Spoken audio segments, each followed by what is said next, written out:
can't control me. You get what I'm saying? They can control Shaq. They can control Charles Barkley. They can control LeBron James. They can control Jay-Z and Beyonce. But not you, man. But they can't control me. You see, it ain't no name I won't name. In the Bible, there was times when people needed to be freed. 1 in 3 African Americans are in prison in America. I always felt like I could do anything.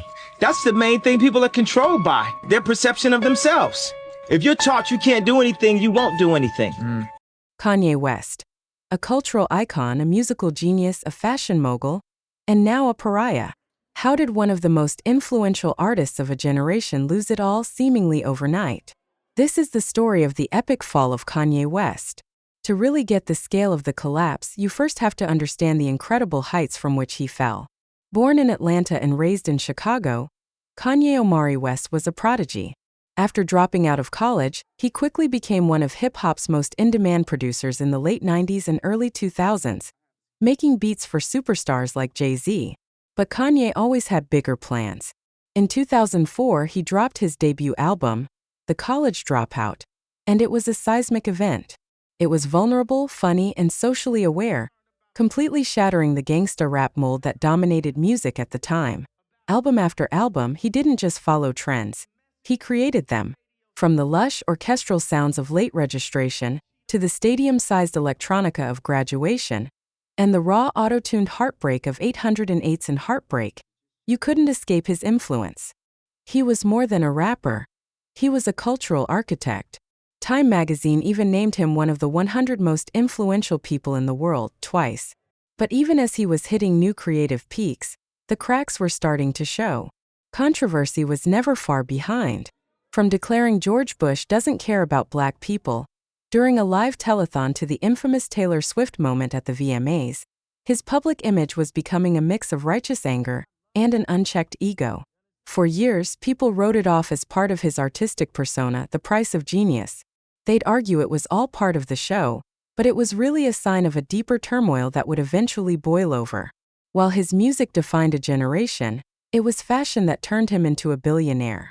After a successful but short-lived run with Nike on the Air Yeezy, he found a partner ready to build an empire, Adidas. The deal they struck in 2013 was called the most significant partnership ever created between an athletic brand and a non-athlete. And they weren't wrong.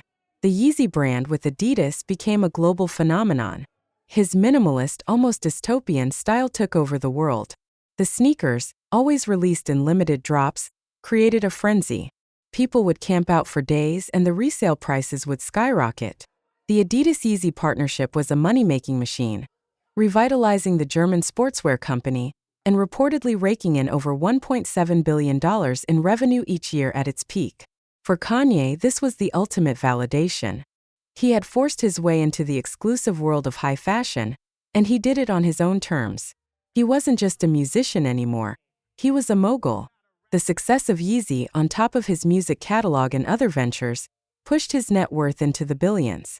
He had built an empire from scratch, a monument to his unique vision and ambition. But when an empire is built around one person, it's only as stable as that person. The beginning of the end came in October 2022.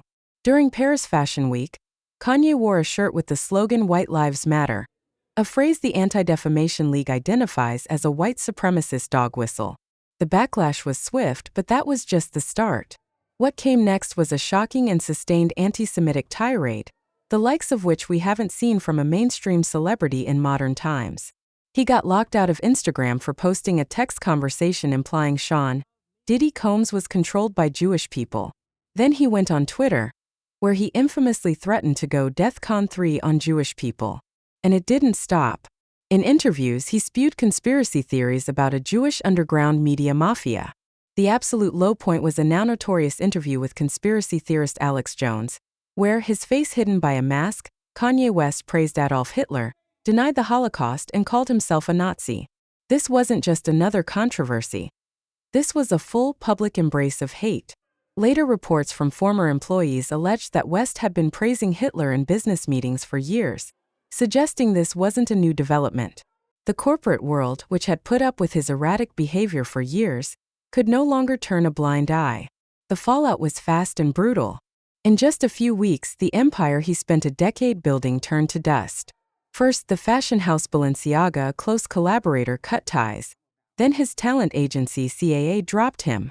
JP Morgan Chase closed his bank accounts. Gap, which had a 10-year deal for a Yeezy line, announced it was pulling all Yeezy Gap products from its stores and shutting down the website. But the final crushing blow came from the company that made him a billionaire.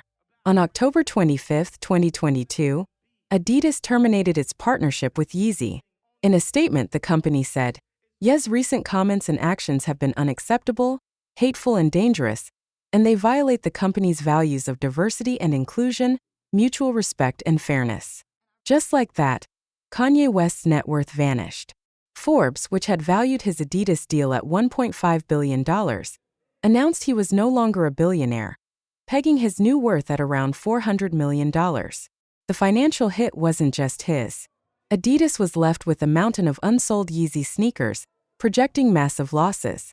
By early 2025, Adidas confirmed it had finally sold its last pair of Yeezy sneakers, officially ending one of the most lucrative and ultimately toxic partnerships in fashion history. In the years since, West's public behavior has remained erratic. He's continued to release music independently and has pushed forward with his YZY brand, selling items directly from his website, often at a surprisingly low price point of $20. While the brand still generates buzz, his cultural footprint is a shadow of what it once was. So, what is the legacy of Kanye West? Is he a misunderstood genius, a victim of his own mental health struggles, which he's talked about publicly, including a diagnosis of bipolar disorder? Or is he a cautionary tale of how an unchecked ego, amplified by a massive platform, can curdle into genuine hate and destroy everything? His early work is still a monumental achievement in music, and his influence on culture is undeniable. But that influence is now forever tainted. He proved that an empire can be lost in a flash, that brand partnerships aren't unconditional, and that there's a line where genius is no longer an excuse for dangerous words. The story of Kanye West is a tragedy for our times, a story of how a man who once shaped the world chose to burn his own down. What do you think? Can an artist's work ever be separated from their actions? Let us know your thoughts in the comments below. And if you want more deep dives into the biggest stories in culture, make sure to like and subscribe. From the top of the charts to a cultural outcast, the fall of Kanye West is a stark reminder of the nature of fame, influence, and accountability. He built an empire on the belief that he was untouchable, only to find out that some words, once they're out there, can never be taken back, and some empires, once they're broken, can never be fully rebuilt.